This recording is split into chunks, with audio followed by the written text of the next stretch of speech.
પંચમહાલના શહેરામાં અનાજના ગોડાઉનમાં આવેલા 141 ક્વિન્ટલ તુવેર દાળના જથ્થાનો નમૂનો ફેલ આવ્યો હોવાનું સામે આવ્યું છે.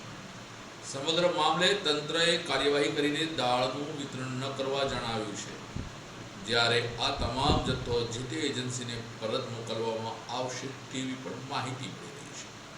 મળતી માહિતી મુજબ પંચમહાલ જિલ્લાના શહેરામાં આવેલા અન્ન અને નાગરિક પુરવઠા વિભાગના ગોડાઉનમાં 4 ઓક્ટોબર 2025ના રોજ 141 ક્વિન્ટલ તુવેર દાળનો જથ્થો સંગ્રહ કરાયો હતો.